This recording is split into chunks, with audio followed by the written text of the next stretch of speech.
हरे कृष्णा। जय श्री हरि। प्रिय श्रोताओं, आज बृहस्पतिवार के दिन आप बृहस्पति देव की बड़ी ही दुर्लभ कथा सुनेंगे। इस कथा को सुनने से भक्तों की सभी मनोकामनाएं भगवान बृहस्पति देव की कृपा से पूर्ण हो जाती है। तो आइए बड़े ही श्रद्धा और प्रसन्नचित मन से इस कथा को सुनते हैं। भारतवर्ष में एक प्रतापी और दानी राजा राज्य करता था। वह नित्य गरीबों और ब्राह्मणों की सहायता करता था। यह बात उसकी रानी को अच्छी नहीं लगती थी। वह ना ही गरीबों को दान देती और ना ही भगवान का पूजन करती थी और राजा को भी दान देने से मना करती थी।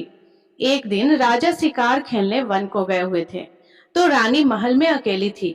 उसी समय बृहस्पति देव साधु वेश में राजा के महल में भिक्षा लेने के लिए गए और भिक्षा मांगी तो रानी ने भिक्षा देने से इनकार कर दिया और कहा, हे साधु महाराज, मैं तो दान पुण्य से तंग आ गई हूँ। मेरा पति सारा धन लुटाते रहते हैं। मेरी इच्छा है कि हमारा धन नष्ट हो जाए, फिर ना रहेगा बांस और ना बजेगी बांसुरी। साधु ने कहा, देवी, तुम तो बड़ी ही विचित्र हो।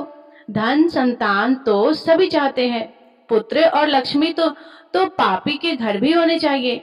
यदि तुम्हारे पास अधिक धन है तो भूखों को भोजन दो, प्यासों के लिए प्याऊ बनवाओ, मुसाफिरों के लिए धर्मशालाएं खुलवाओ। जो निर्धन अपनी कुंवारी कन्याओं का विवाह नहीं कर सकते हैं, उनका विवाह करा दो। ऐसे और कई काम हैं जिनके करने से तुम्हारा यश लोक और परलोक में फैलेगा। परंतु रानी पर उपदेश का कोई प्रभाव नहीं पड़ा। वह बोली, महाराज, आप मुझे कुछ ना समझाए। मैं ऐसा धन नहीं चाहती जो हर जगह बांटती फिरूं। साधु ने उत्तर दिया, यदि तुम्हारी ऐसी ही इच्छा है तो तथास्तु। तुम ऐसा करना कि बृहस्पतिवार को घर लीपकर पीली मिट्टी से अपना सिर धोकर स्नान करना, भट्टी चढ़ाकर कपड़े धोना।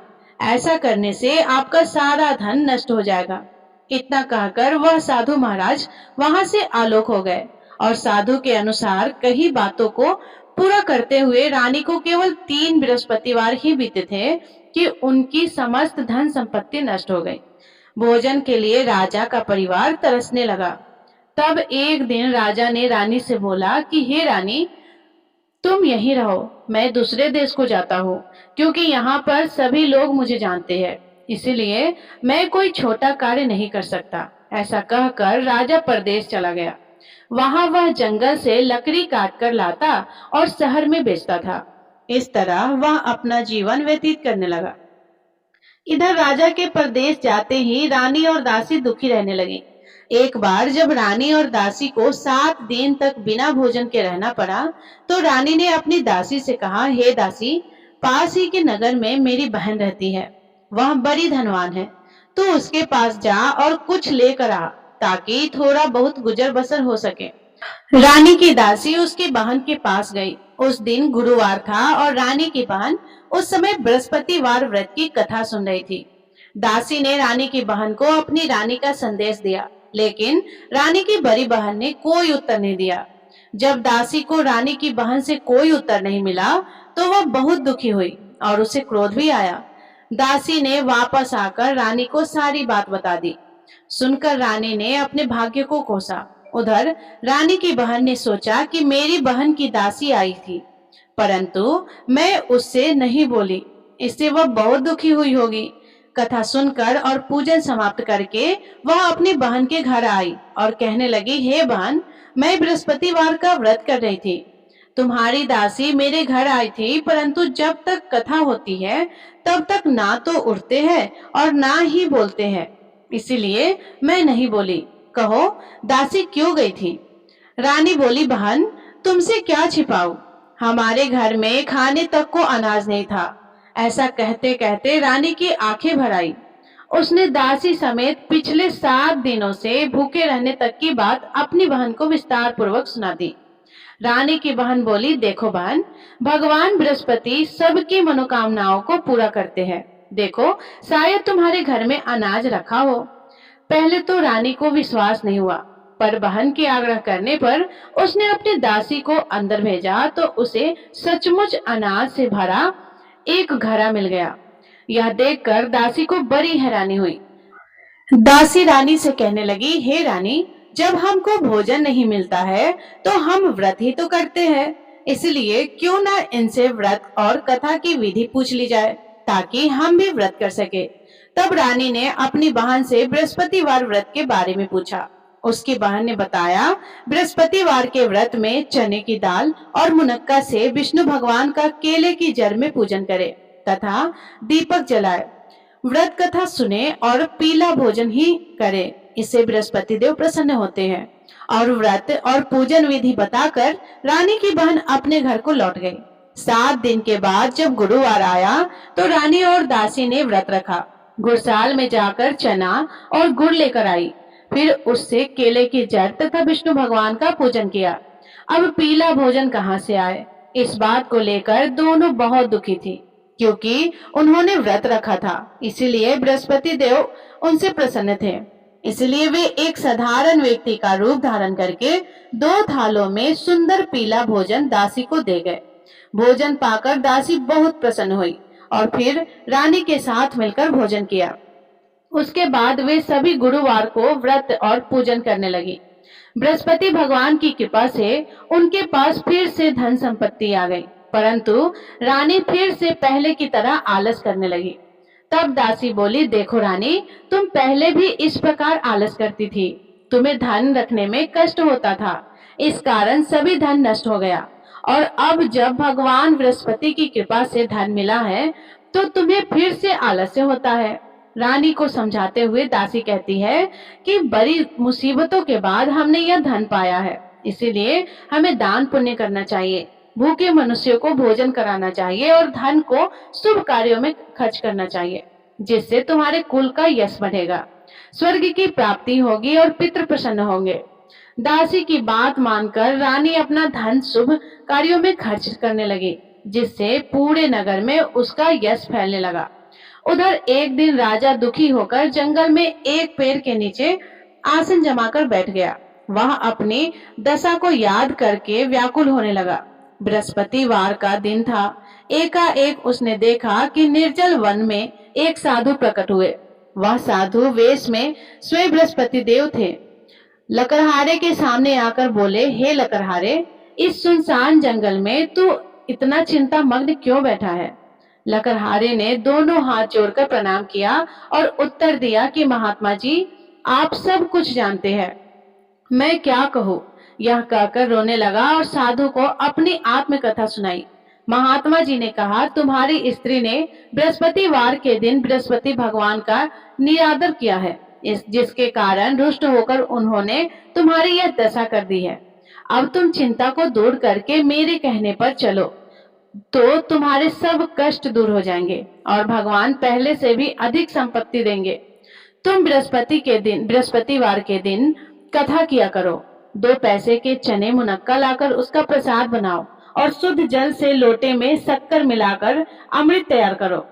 कथा के पश्चात अपने सारे परिवार और सुनने वाले प्रेमियों में अमृत व प्रसाद को बांटकर खुद भी ग्रहण करें। ऐसा करने से भगवान तुम्हारी सब मनोकामनाएं को पूरी करेंगे। साधु के ऐसे वचन सुनकर लकड़हारा बोला, हे प्रभु, मुझे लकड़ी बेचकर इतना पैसा नहीं मिलता जिससे भोजन के उपरांत कुछ बचा सकूं। मैंने रात्रि में अपनी स्त्री को व्याकुल देखा है। मेरे पास कुछ भी नहीं है जिससे मैं उसकी खबर मंगा सकूं। और फिर बृहस्पति देव की क्या कहानी सुनो, मुझको तो कुछ भी मालूम नहीं है। साधु ने कहा, हे लकड़हारे, तुम किसी बात की चिंता मत करो। बृहस्पतिवार के दिन तुम रोजाना की तरह लकड़ियां लेकर शहर को जाओ। तुमको रोज से दुगना धन प्राप्त होगा, जिससे तुम भली भांति भोजन लोगे और बृहस्पति देव की पूजा का सामान भी आ जाएगा। बृहस्पति देव की कथा इस प्रकार है, सुनो। प्राचीन काल में एक ब्राह्मण रहता था। वह बहुत निर्धन था। उसकी कोई संतान नहीं थी। उसकी स्त्री बहुत मलिनता के साथ रहती थी। वह स्नान नहीं करती थी, किसी देवताओं का पूजन नहीं करती थी। इससे ब्राह्मण देवता बड़े दुखी रहते थे। बेचारे बहुत कुछ कहते थे, किंतु उसका कुछ परिणाम नहीं निकला।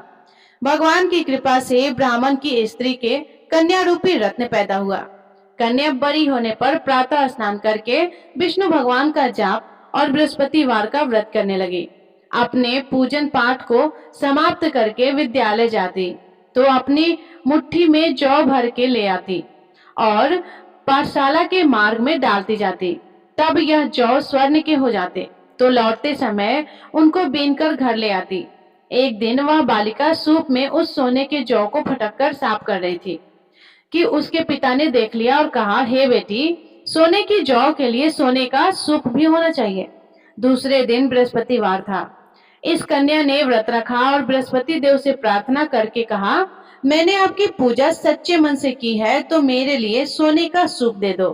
बृहस्पति देव ने उसकी प्रार्थना स्वीकार कर ली। रोजाना की तरह वह कन्या जौ फैलाती हुई जाने लगी। जब लौटकर जौ बीन रही थी, तो बृहस्पति देव की कृपा से सोने का सूप मिला। उसे वह घर ले आई और उसमें जौ साफ करने लगी, परंतु उसकी माँ का वही ढंग रहा। एक दिन की बात है कि वह कन्या सोने के सूप में जौ साफ कर रही थी। उस समय उस शहर का राजपुत्र वहां से होकर निकला। इस कन्या के रूप और कार्य को देखकर मोहित हो गया और अपने घर आकर भोजन और जल त्याग कर उदास होकर लेट गया। राजा को इस बात का पता लगा तो अपने प्रधानमंत्री के साथ उसके पास गए और बोले, हे बेटा, तुम्हें किस बात का कष्ट है? किसी ने तुम्हारा अपमान किया है अथवा और कोई कारण हो सो कहो, मैं वही कार्य करूंगा जिससे तुम्हें प्रसन्नता हो। अपने पिता की राजकुमार ने बातें सुनी तो वह बोला, मुझे आपकी कृपा से किसी बात का दुख नहीं है, किसी ने मेरा अपमान भी नहीं किया है, परंतु मैं उस लड़की से विवाह करना चाहता हूँ जो सोने के सूप में जौ साफ कर रही थी। यह सुनकर राजा आश्चर्य में पड़ गया और बोला, हे बेटा, इस तरह की कन्या का पता तुम्हें लगाओ, मैं उसके साथ तेरा विवाह अवश्य ही करवा दूंगा। राजकुमार ने उस लड़की के घर का पता बताया। तब मंत्री उस लड़की के घर गए और ब्राह्मण देवता को सभी हाल बताया। ब्राह्मण देवता राजकुमार के साथ अपनी कन्या का विवाह करने के लिए तैयार हो गया तथा विधि विधान के अनुसार ब्राह्मण की कन्या का विवाह राजकुमार के साथ हो गया। कन्या के घर से जाते ही पहले की भांति उस ब्राह्मण देवता के घर में गरीबी का निवास हो गया। अब भोजन के लिए भी अन्न बड़ी मुश्किल से मिलता था। एक दिन दुखी होकर ब्राह्मण देवता अपनी पुत्री के पास गए। बेटी ने पिता की दुखी अवस्था को देखा और अपनी माँ का हाल पूछा। तब ब्राह्मण ने भी सभी हाल कह दिया। कन्या ने बहुत सा धन देकर अपने पिता को विदा कर दिया। इस तरह ब्राह्मण का कुछ समय सुखपूर्वक व्यतीत हुआ। कुछ दिन के बाद फिर वही हालत हो गया। ब्राह्मण फिर अपनी कन्या के यहाँ गया और सारा हाल कहा तो लड़की बोली, हे पिताजी, आप माता जी को यहाँ ले आओ, मैं उन्हें विधि बता दूंगी जिससे उनकी गरीबी दूर हो जाए। वह ब्राह्मण देवता अपने स्त्री को साथ लेकर पहुंचे तो अपनी माँ को समझाने लगी कि हे माँ, तुम प्रातः काल प्रथम स्नान आदि करके विष्णु भगवान का पूजन करो तो सब दरिद्रता दूर हो जाएगी। परंतु उसकी माँ ने एक भी बात नहीं मानी और प्रातः काल उठकर अपनी पुत्री के बच्चों का जूठन खा लिया करती थी। इससे उसकी पुत्री को भी बहुत गुस्सा आया। उसने एक रात को एक कोठरी से सारा सामान निकाल दिया और अपनी माँ को उसमें बंद कर दिया। प्रातः उसमें से उसे निकाला तो स्नान आदि करा के पूजा पाठ करवाया तो उसकी माँ की बुद्धि ठीक हो गई। इसके बाद वह नियम से पूजा पाठ करती और प्रत्येक बृहस्पतिवार को व्रत रखने लगी। इस व्रत के प्रभाव से उसकी माता और पिता बहुत ही धनवान और पुत्रवान हो गए और बृहस्पति देवता के प्रभाव से इस लोक के सुख को भोगकर अंत में स्वर्ग को प्राप्त हुए। इस तरह कहानी कहकर साधु देवता वहां से अंतर्ध्यान हो गए। धीरे धीरे समय व्यतीत होने पर फिर वही बृहस्पतिवार का दिन आया। लकड़हारा जंगल से लकड़ी काटकर किसी शहर में बेचने गया। उसे उस दिन और दिन से अधिक पैसा मिला। राजा ने चना गुड़ आदि लाकर गुरुवार का व्रत किया। उस दिन से उसके सभी क्लेश दूर हो गए। परंतु जब दोबारा गुरुवार का दिन आया तो बृहस्पतिवार का व्रत करना भूल गया। इस कारण बृहस्पति भगवान नाराज हो गए। उस दिन उस नगर के राजा ने विशाल यज्ञ का आयोजन किया और तथा शहर में यह घोषणा करा दी थी कि कोई भी मनुष्य अपने घर में भोजन ना बनवाए, ना आग जलाए। समस्त जनता मेरे यहाँ भोजन करने आए। इस आज्ञा को जो न मानेगा उसे फांसी की सजा दी जाएगी। इस तरह की घोषणा संपूर्ण नगर में करवा दी गई। राजा की आज्ञा के अनुसार शहर के सभी लोग भोजन करने गए, लेकिन लकड़हारा कुछ देर से पहुंचा। इसलिए राजा उसको अपने साथ घर लेकर गए और ले जाकर भोजन करा रहे थे, तो रानी की दृष्टि उस खूंटी पर पड़ी जिस पर उसका हार लटका हुआ था। वह वहां पर दिखाई नहीं दिया। रानी ने निश्चय किया कि मेरा हार इस मनुष्य ने चुरा लिया है। उसी समय सिपाहियों को बुलाकर उसको कारागार में डलवा दिया। तब लकड़हारा कारागार में पड़ गया और बहुत दुखी होकर विचार करने लगा कि ना जाने कौन से पूर्व जन्म के कर्म हैं, मुझे यह दुख प्राप्त हुआ है। और उसी साधु को याद करने लगा जो कि जंगल में मिला था। उसी समय तत्काल बृहस्पति देव साधु के रूप में प्रकट हुए और उसकी दशा को देखकर कहने लगे, अरे मूर्ख, तूने बृहस्पति देव की कथा नहीं करी, इस कारण तुझे दुख प्राप्त हुआ है। अब चिंता मत करो, बृहस्पतिवार के दिन कारागार में दरवाजे पर 4 पैसे पड़े मिलेंगे, उनसे तू बृहस्पति देव की पूजा करना, तेरे सभी कष्ट दूर हो जाएंगे। बृहस्पतिवार के दिन उसे 4 पैसे मिले। लकड़हारे ने कथा कही। उसी रात्रि को बृहस्पति देव ने उस नगर के राजा को स्वप्न में कहा, हे राजा, तुमने जिस आदमी को कारागार में बंद किया है वह निर्दोष है, वह राजा है और उसे छोड़ देना। रानी का हार उसी खूंटी पर लटका हुआ था। अगर तू ऐसा नहीं करेगा तो मैं तेरे राज्य को नष्ट कर दूंगा। इस तरह रात्रि के स्वप्न को देखकर राजा प्रातः काल उठा और खूंटी पर हार देकर लकड़हारे को बुलाकर क्षमा मांगी और लकड़हारे को योग्य सुंदर वस्त्र आभूषण देकर विदा कर दिया। बृहस्पति देव की आज्ञा के अनुसार लकड़हारा अपने नगर को चल दिया। राजा जब अपने नगर के निकट पहुंचा तो उसे बड़ा आश्चर्य हुआ। नगर में पहले से अधिक बाग, तालाब, कुएं तथा बहुत सी धर्मशालाएं, मंदिर आदि बन गई है। राजा ने पूछा कि यह किसका बाग और धर्मशाला है। तब नगर के सब लोग कहने लगे कि यह सब रानी और बंदी के हैं। तो राजा को आश्चर्य हुआ और गुस्सा भी आया। जब रानी ने उसकी खबर सुनी कि राजा आ रहे हैं, तो उन्होंने दासी से कहा, हे दासी, देख, राजा हमको कितनी बुरी हालत में छोड़कर गए थे। हमारी ऐसी हालत देखकर वह लौट न जाए, इसीलिए तू दरवाजे पर खड़ी हो जा। आज्ञा के अनुसार दासी दरवाजे पर खड़ी हो गई और राजा आए तो उन्हें अपने साथ लेकर आई। तब राजा ने क्रोध करके अपनी रानी से पूछा कि यह धन तुम्हें कैसे प्राप्त हुआ है। तब उन्होंने कहा, हमें यह धन बृहस्पति देव की इस व्रत के प्रभाव से प्राप्त हुआ है। राजा ने निश्चय किया कि 7 रोज बाद तो सभी बृहस्पति देव भगवान का पूजन करते हैं, परंतु मैं प्रतिदिन में 3 बार कहानी और रोज व्रत किया करूंगा। अब हर समय राजा के दुपट्टे में चने की दाल बंधी रहती और दिन में 3 बार कहानी कहते। एक रोज राजा ने विचार किया कि चलो अपनी बहन के यहाँ हो आवे। इस तरह निश्चय करके राजा घोड़े पर सवार होकर अपनी बहन के यहाँ को चलने लगा। मार्ग में उसने देखा कि कुछ आदमी एक मुर्दे को लिए जा रहे हैं। उन्हें रोककर राजा कहने लगा, अरे भाइयों, मेरी बृहस्पति देव की कथा तो सुन लो। वे बोले, लो, हमारा तो आदमी मर गया है और इसको अपनी कथा की पड़ी है। परंतु कुछ आदमी बोले कि अच्छा कहो, हम तुम्हारी कथा भी सुनेंगे।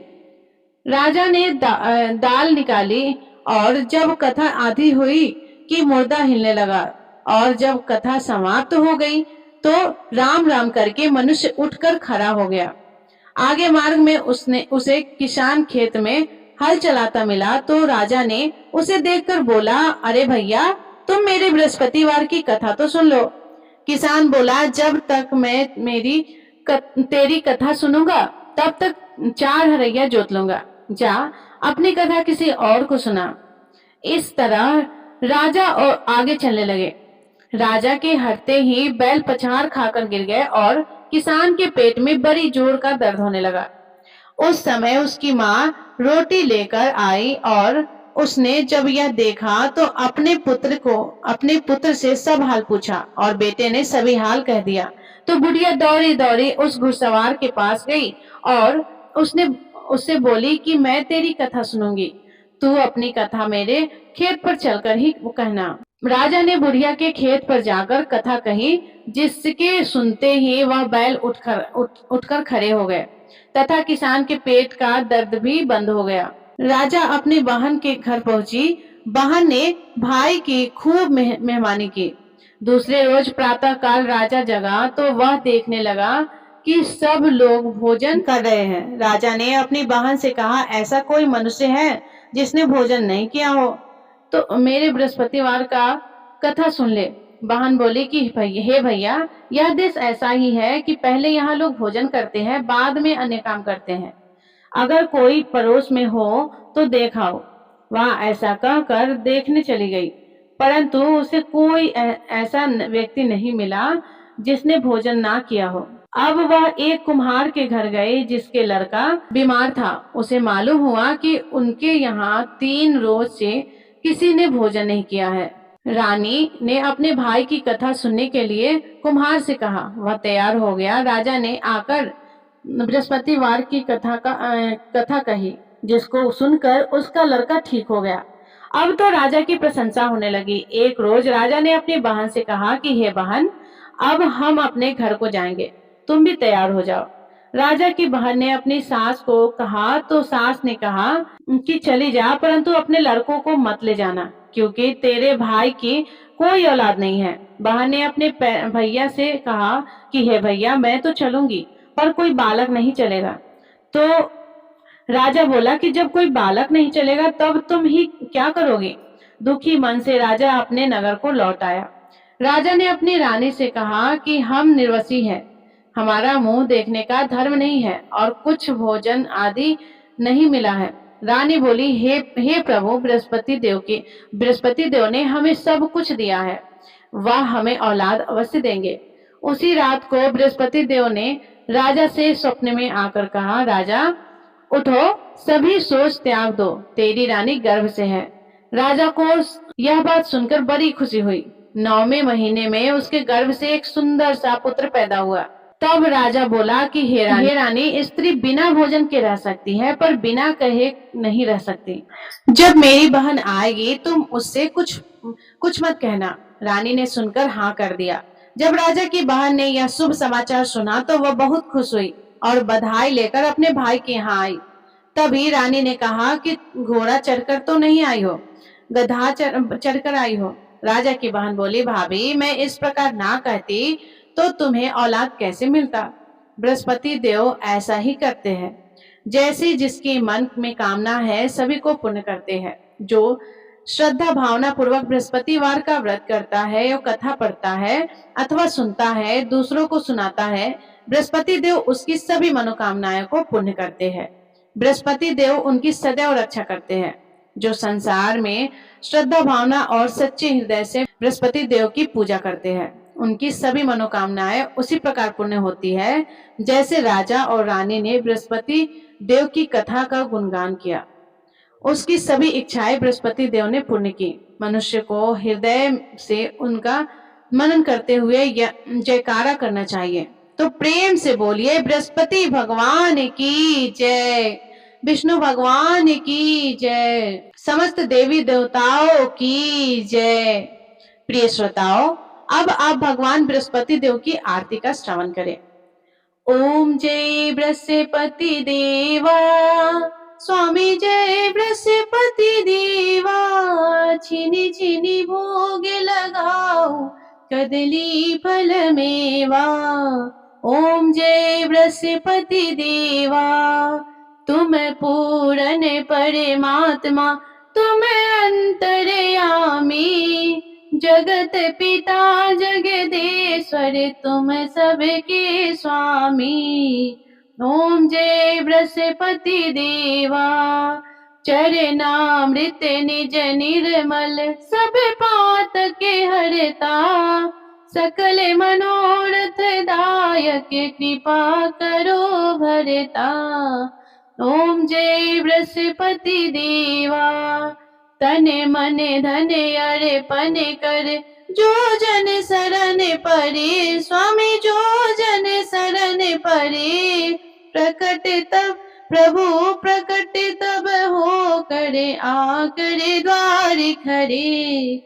ओम जय बृहस्पति देवा दीन दयाल दयानिधि भक्तन हितकारी स्वामी भक्तन हितकारी। पाप दोष सब हरता भव बंधन हारी। ओम जय बृहस्पति देवा सकल मनोरथ दायक सब संशय तारो। विषय विकार मिटाऊ संतन सुखकारी।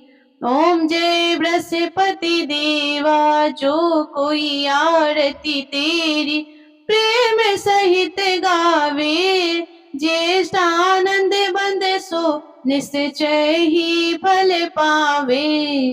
ओम जय बृहस्पति देवा ओम जय बृहस्पति देवा स्वामी जय बृहस्पति देवा। छिनी छिनी भोग लगाओ कदली फल मेवा। ओम जय बृहस्पति देवा। सभी प्रेम से बोलिए भगवान बृहस्पति देव की जय। बोलिए भगवान श्री लक्ष्मी नारायण जी की जय। प्रिय श्रोताओं, अगर आपको आज की वीडियो पसंद आई हो तो वीडियो को लाइक करके चैनल को सब्सक्राइब जरूर कीजिएगा।